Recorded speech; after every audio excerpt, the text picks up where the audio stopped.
And we're back here on the GSMC football podcast. And for the second part of the show, we're now going to talk about the Ravens and their win last night against the Jaguars. So they clinched a playoff berth. They improved to 11-3 on the season. They won 23-7. I mean, this really was not a. I mean, it was a game for a moment. And the Jags had their opportunities too. Um, but they costly mistakes. Trevor Lawrence fumbling. I mean, I don't even. First of all, I don't even know how he fumbled. I mean, nobody touched him, and all of a sudden he's juggling the ball and he drops it, and the Ravens picked it up. And then they're driving to try to get some points at the end of the first half, and they're not able to get out of bounds, and they can't spike it to. Well, first they connect on a big play to Zay Jones, set up first and goal. I believe. And then they throw past and they don't get out of bounds, and then they can't clock it in time because they have no timeouts left, and they end up not getting any points, and they're losing 10-0 at the half. And their biggest play of the game was that big play to Jamal Agnew. That was for 65 yards. That was in the third quarter. So that made it 10-7, but they didn't score after that. That's the only time they scored. The Ravens scored 13 points in the fourth quarter, and they won 23-7. Lamar Jackson, he went 14-24, 171 yards, one touchdown and a pick. He was sacked 3 times. The Ravens ran the ball for 251 yards. Gus Edwards had a rushing touchdown in this game. Lamar Jackson was their leading rusher. He had 97 yards on the game.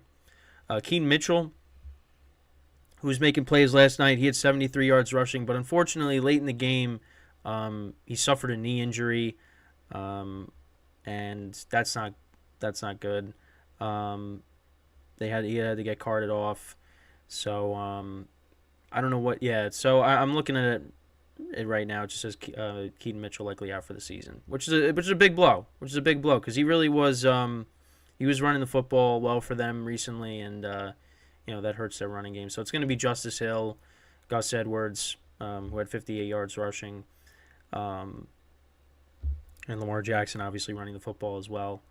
But yeah, it's common. I mean, my friend said it in our sports chat last night. I mean, these Ravens running backs are always getting hurt, and this is another one, unfortunately, because he was doing good for them. And then in the receiving game, Isaiah Likely, 5 receptions for 70 yards and a touchdown. He was their leading receiver. Rashad Bateman had 3 for 39.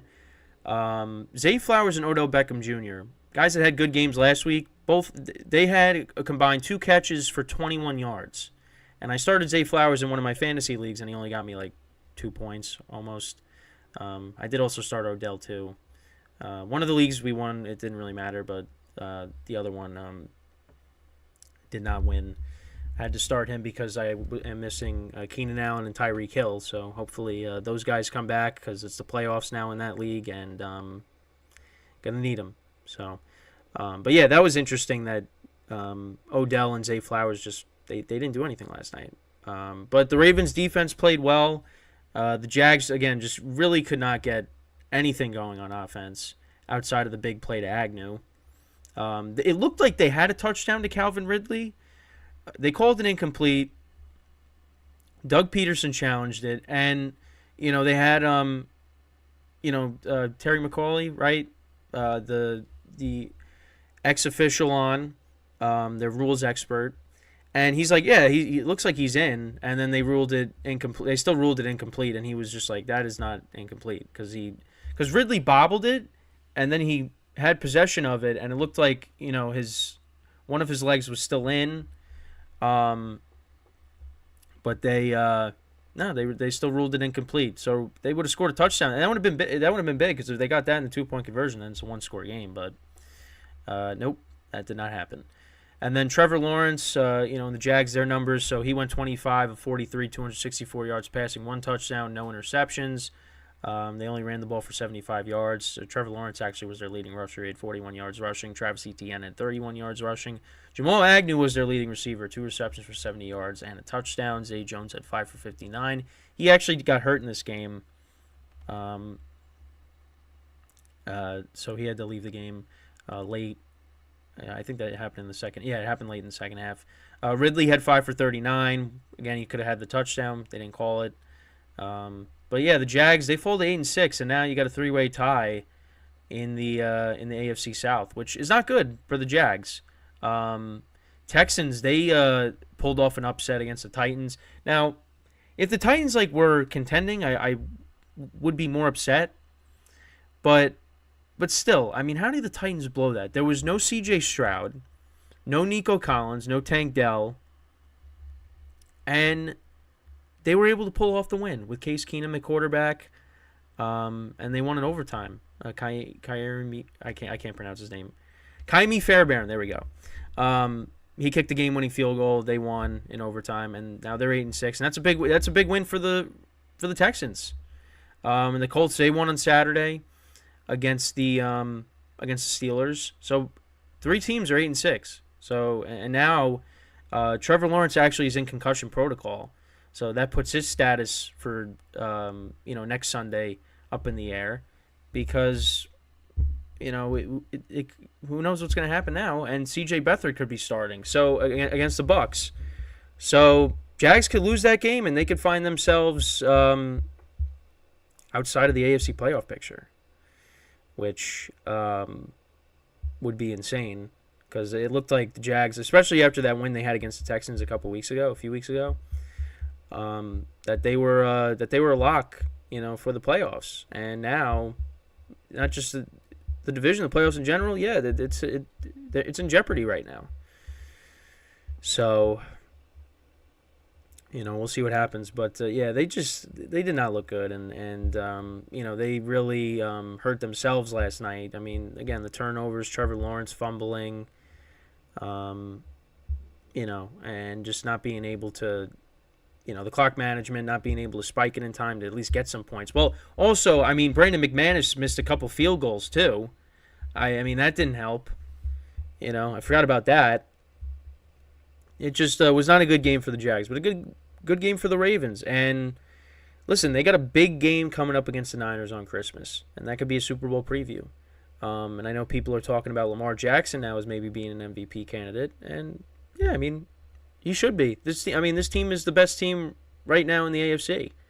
Their defense is playing really well. Lamar's playing well. He's finally got weapons to work with, even though you really didn't see them that much last night. I'm talking about Zay Flowers. But again, that's me being salty for, losing in one of my fantasy leagues. But Ravens are a really good team. And it has a lot to do with Lamar Jackson being healthy. Because what has been the problem with the Ravens the last couple of seasons is Lamar Jackson not being able to stay healthy and getting hurt at this point in the season. Now, knock on wood that doesn't happen. But you look at, the other teams. I mean, they just beat the Jags. Listen, the Dolphins, they have an explosive offense, but the Ravens with a healthy team, I think they're the better team. And then you got Kansas City, who they got their struggles too. They did win yesterday, but right now the Ravens are kind of the better team than them. And they're 11-3. So yeah, I mean, right now the Ravens, they're in a good position. And they just got to keep it rolling. But obviously injuries continue to affect them. I mean, again, Keaton Mitchell, he gets hurt last night. Ronnie Stanley, their tackle, he was banged up last night. He was in and out of the game. So, and that's a problem. But listen, as long as their quarterback's healthy, their defense is healthy, the Ravens are going to be fine. And we'll see how they perform in the playoffs. And we'll see how they perform next week. Because next week, that's a big, big game for both teams. Because this could be possibly a Super Bowl preview between the Ravens and the 49ers. I did say this a couple weeks ago, or on one of the recent shows, that you got both teams from last year's Super Bowl playing against division rivals. But then the final game of the night, you got possibly, you got the 2-1 seeds, but you got possibly a Super Bowl preview right there. Niners and Ravens. Because right now, both of those teams are the best teams in their respective conferences. I mean, the Niners, you probably put them over the Ravens. But I think this is going to be a competitive game between both teams because both teams have good defenses. Now, how is the Ravens defense going to match up against the 49ers playmakers? Again, we'll see what happens, next Monday. But so in the comments, any updates on Keaton? I can't find any, and usually it's the next day. But yeah, I think it'll be the Super Bowl rematch. Yeah, so I saw that it's likely a season-ending injury. So he's going to be out, unfortunately, because I happened to just look it up before. So it's probably an ACL. But again, it's unfortunate because he was running the football well. But again, it's been very common, Ravens and their injuries, and especially with their running backs. I mean, last year? No, 2 years ago. 2 years ago, you had Gus Edwards, Justice Hill, and J.K. Dobbins all tear their ACLs, or all just had. Well, two of them had tore their ACLs. I think one of them was an Achilles injury. And they had to bring in Latavius Murray and Devontae Freeman and all these guys. I mean, last year too was a problem as well, but 2 years ago, I mean, they just had to bring back or sign guys off the streets, and this year, I mean, Dobbins gets hurt, he tears his Achilles, but you still got Gus Edwards, you still got Justice Hill, but again, Mitchell was making plays, and now he's gonna be out, so. But I don't think it's a major loss for them. I mean, I think they'll still be fine, but it definitely hurts them. I mean, obviously you still got Lamar Jackson who can run the football as well. But we will see. We will see. I mean, these are two teams going in different directions right now. I mean, the Jags, this is their third loss in a row now, because they lost last week against the Browns, who we're going to talk about shortly. And then the week before, they lose that brutal game to the Bengals where they should have won. I mean, Trevor Lawrence doesn't get hurt; they probably win that game. So now they got a crucial game against the Bucs coming up, and Trevor Lawrence might not be playing because he's in concussion protocol. So Jags are in trouble. They are in trouble. So when we get back from our second break of the show, we're going to talk about. I referenced them. We'll talk about the Browns and their comeback win against the Bears. But before that, I just want to remind you guys, once again, to tip or donate and get your comments recognized, make sure to go to the following link. That is streamelements.com/gsmcsportsnetwork./tip. Again, that really helps the show, makes the show more interactive between myself, the host, and you guys, the viewers. Again, that is streamelements.com/gsmcsportsnetwork./tip. And as always, it is displayed on the ticker on the bottom of the show segment down below. So, when we come back from our second break of the show, we're going to talk about the Browns, because I know a lot of people in the comments, have